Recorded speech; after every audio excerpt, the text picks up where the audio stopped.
السلام علیکم دوستو، وہ دن مجھے آج بھی یاد ہے جب میں پیدا ہوئی۔ مولوی صاحب کی اذان کے بعد اگر کوئی آواز میرے کانوں میں پڑی تو وہ میری دادی کی تھی، جو کہ مسلسل میری ماں کو میری پیدائش پر طعنے دے رہی تھی۔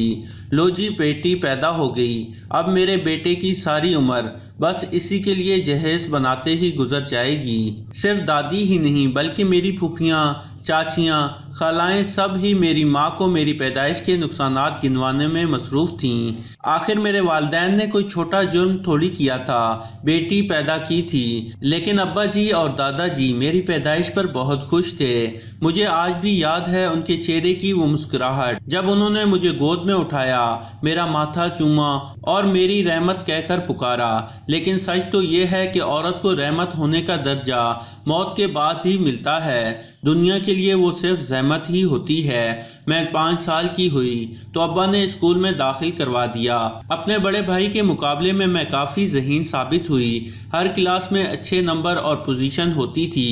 میں واقعی رحمت ثابت ہوئی تھی۔ جب بھی کسی اعزاز کے لیے میرا نام پکارا جاتا تو میں ایک نگاہ اپنے والدین کی طرف دیکھتی۔ ان کے چہرے پر موجود مسکراہٹ اور فخر سے اکڑی ہوئی گردن سے زیادہ مجھے بھلا کیا عزیز ہو سکتا تھا۔ میٹرک کے بعد ابا جی نے میری شادی میرے تایا زاد رفیق کے ساتھ کر دی۔ رفیق فطرتاً ایک لالچی مرد تھا۔ جوا کھیلنا اور رات بھر گھر سے باہر رہنا اس کے پسندیدہ مشاغل تھے۔ شادی کے 4 سال بعد میرے ہاں جوڑواں بیٹوں کی پیدائش ہوئی۔ یہ زندگی میں وہ پہلا لمحہ تھا جب میرے شوہر نے مجھ سے پیار سے بات کی۔ میری ساس نے اس دن کے بعد مجھے واقعی بہو تسلیم کر لیا۔ یہ زندگی کی حقیقت ہے کہ عورت کی عزت مرد سے ہوتی ہے۔ بچوں کی پیدائش کے بعد رفیق کافی سدھر گیا تھا۔ اس نے ایک دکان کھول لی تھی، زندگی صحیح راستے پر چل رہی تھی۔ لیکن ایک دن رفیق گھر سے کام پر گیا مگر واپس نہیں آیا۔ سارا دن میں اور میری ساس اسے تلاش کرتے رہے۔ بالآخر اگلے دن رفیق ایمبولینس میں گھر آ گیا۔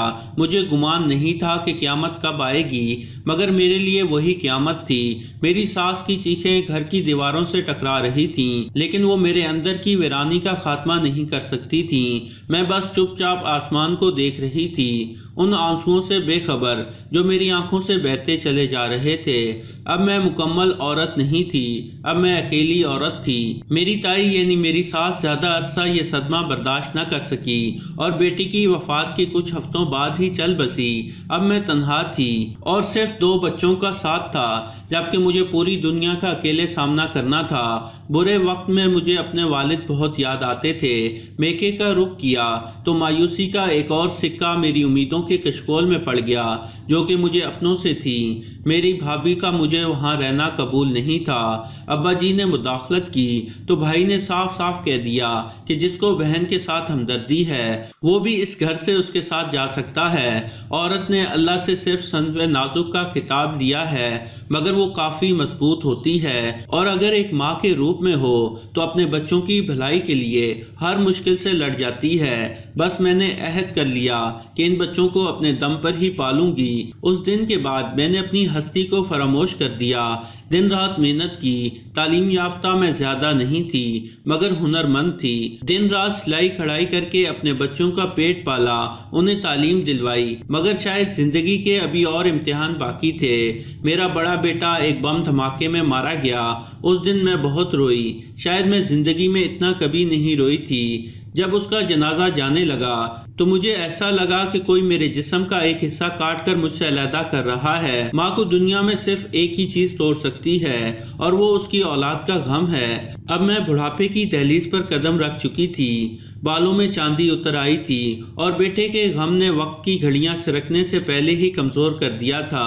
انہی دنوں میرے چھوٹے بیٹے کو امریکہ جانے کا شوق چڑھ گیا تھا اور اسی شوق کے پیچھے وہ پڑھائی بھی چھوڑ چکا تھا۔ وہ روز مجھ سے میرے 5 مرلے کے پلاٹ کے لیے لڑتا تاکہ اسے فروخت کر کے امریکہ جا سکے۔ وہ پلاٹ میں نے اپنے خون پیسے کی کمائی سے خریدا تھا تاکہ بیماری یا کسی اور مصیبت میں کام آ سکے۔ میں وہ پلاٹ اس کے حوالے کرنے کے لیے بالکل تیار نہ تھی۔ ایک دن وہ غصے میں گھر آیا اور مجھ سے آخری بار پلاٹ کے لیے پوچھا۔